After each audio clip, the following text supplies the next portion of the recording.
to the midday news. I am Kayode Adebayo. Osun State Government has reaffirmed its commitment to building a vibrant entrepreneurial ecosystem that will foster innovation, resilience, and sustainability.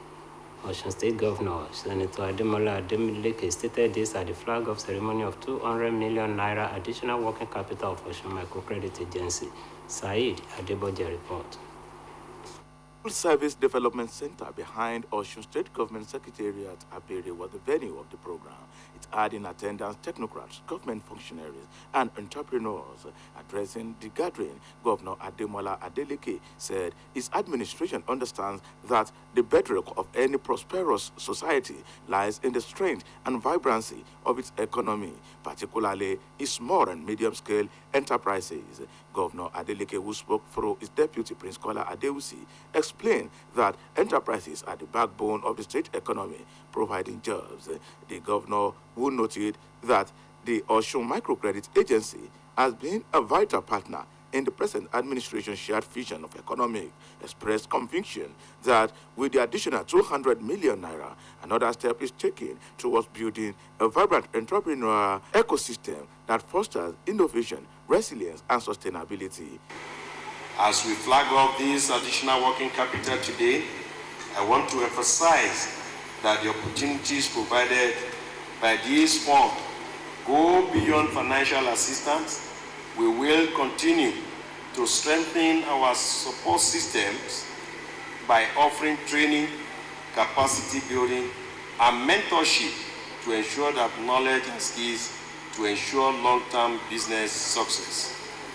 Our government will also ensure transparency and accountability in the disbursement of these funds.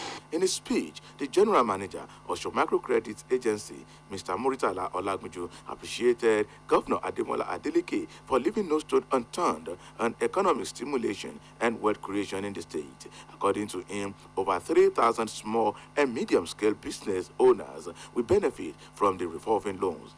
And today, as I'm talking to you presently, the Executive Governor of Osun State has even add more, another 120 million naira to that 200 million naira to make it 320 million naira, so that we'll be able to reach out to small petty traders, market men and women, cooperative society groups, small and medium enterprises development fund in terms of SME. And today, presently, we have over 800 beneficiaries on our waiting list. Immediately, we have the way out to reassess the micro, small and medium enterprises development fund from CBA in Abuja. We will get out EMAS to the business owners in Osun State. Speaking on the occasion, the Commissioner for Commerce and Cooperatives, Mr. Bayo Okungbangbe, lauded the present administration for sustaining the micro, small, and small enterprises development fund, thereby calling on the beneficiaries of the revolving loans to make judicious use of them. The program is targeted at the reduction of poverty level and creation of wealth in Osun State. The program climaxed with presentation of dummy check of 200 million naira to Osun Microcredit Agency. For OSBC News, this is Said Adeboje reporting. The federal government is set to receive a loan worth $1.7 billion from the World Bank with approval expected soonest. According to official documents, the funds will be received via 3 major development projects aimed at enhancing Nigeria's economic stability and resource mobilization capabilities. The first project is the primary healthcare sector, which is set to receive $500 million. The second sector is the Nation Human Capital Opportunities for Prosperity and Equity Governance, which is also set to receive $500 million, while the Sustainable Power and Irrigation for Nigeria project will receive the highest funding of $700 million. The document stated that the projects have reached the negotiation stage and are expected to be approved this month. It adds that the Nigeria Human Capital Opportunities for Prosperity and Equity, which will receive $500 million, focuses on enhancing human capital by improving education, health, and social protection services. The Secretary General of the Organization of Petroleum Exporting Countries, Mr. Haitham Al-Ghazi, has blamed tax imposition by major oil-consuming countries, not oil prices, as the primary driver of fuel costs. He disclosed this in a statement made available to newsmen, as his comment was in reaction over Nigerians' experience on several petrol pump price hikes in the last 1 year. The latest was when the Nigerian National Petroleum Company Limited announced an additional pump price hike in its retail outlet between Naira per litre and 1,019 Naira 0.22 kobo. Speaking on the factors responsible for fuel price hikes, Mr. Hayes explained that the prices paid by consumers at the pump were determined by various factors, including the price of crude oil, refining, transportation, marketing, cost, oil company margins, and taxes.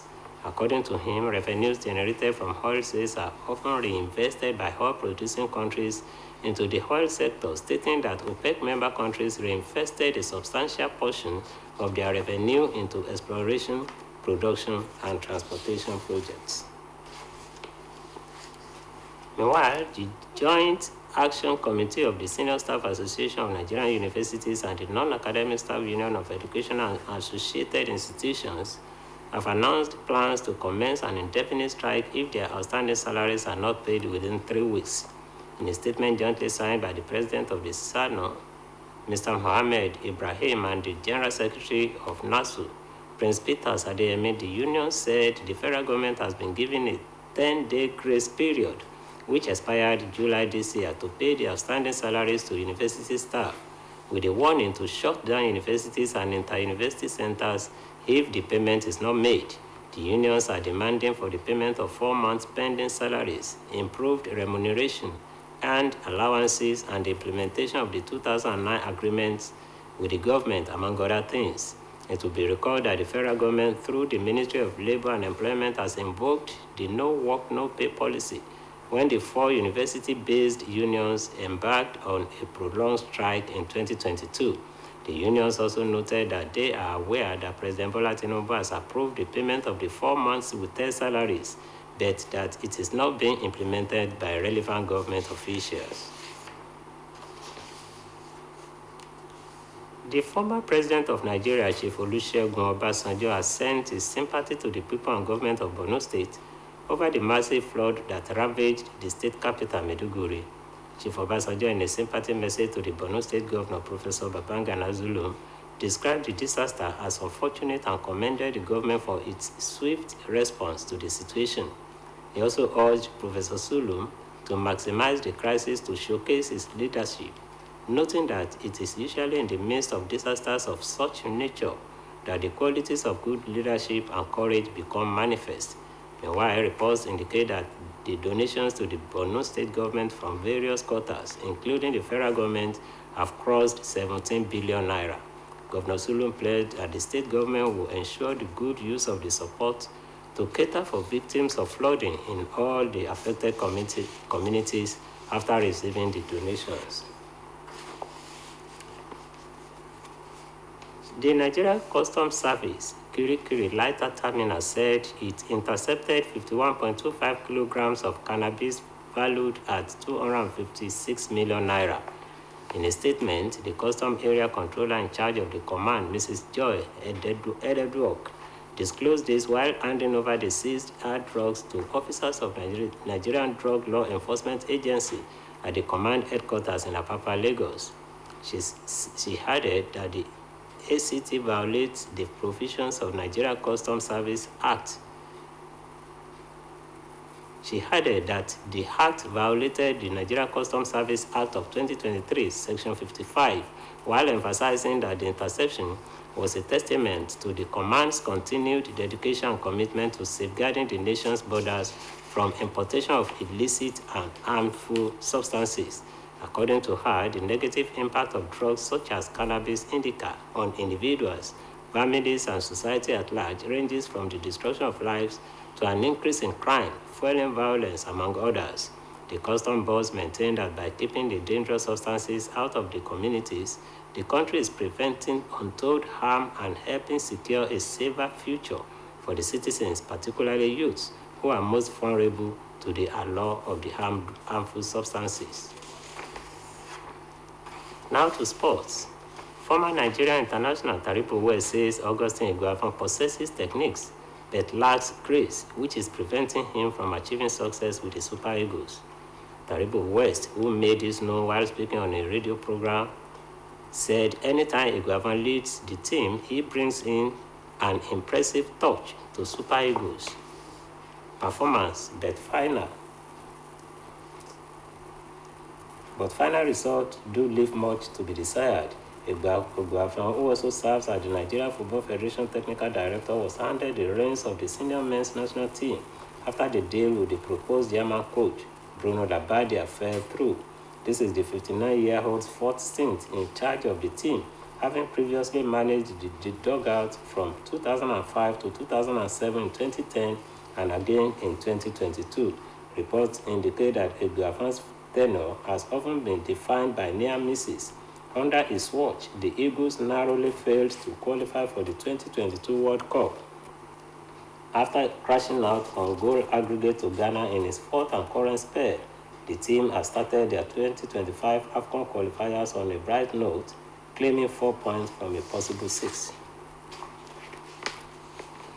Now on the foreign scene, the UN Security Council has called for ceasefire to end violence in Sudan amidst the current humanitarian crisis in the country.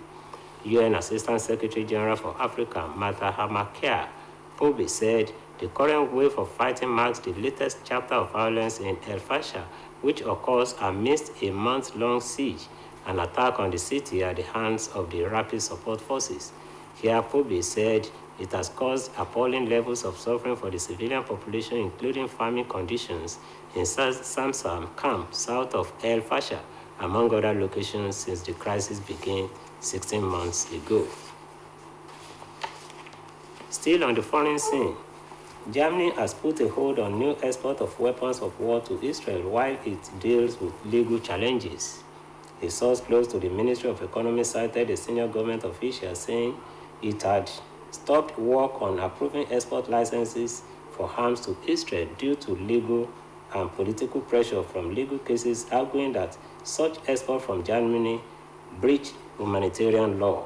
Government spokesperson Mr. Steven Heberstreit said there is no German arms export boycott against Israel.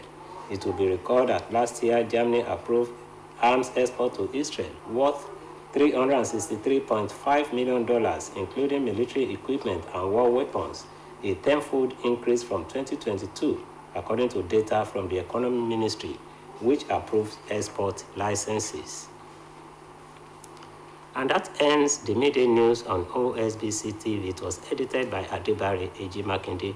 Please join us at 3 for the state news. Good afternoon.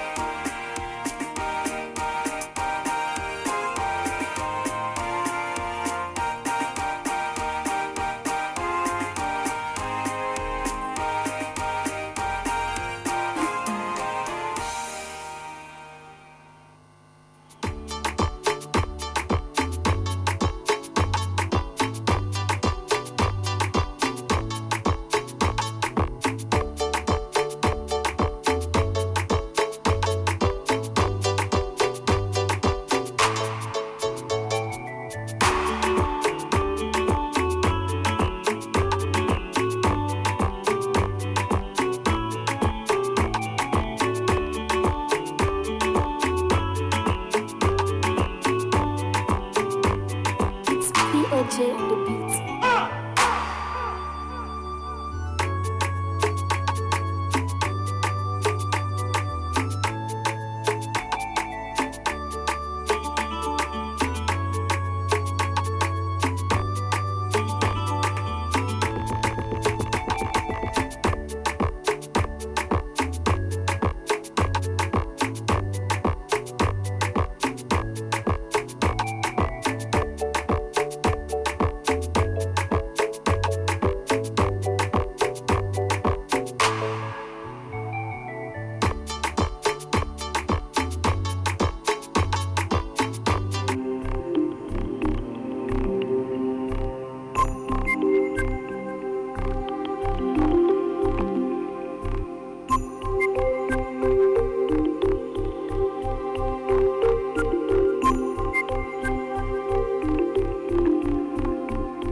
ẹ̀ka sàn àkùṣẹ́ látàárọ̀ ìròyìn ọjọ́ kan rí la mú wá fún yín Mojíbọ́lá Káyọ̀dé Ọ̀kẹ́ lórúkọ mi. Ìjọba ìpínlẹ̀ Ọ̀ṣun ti tẹnumọ́ ìpinnu rẹ̀ láti rí i pé ètò ọkọ̀ òwò dúró re fún àǹfààní ìfẹsẹ̀rinlẹ̀ ètò ọrọ̀ ajé. Gómìnà ìpínlẹ̀ yìí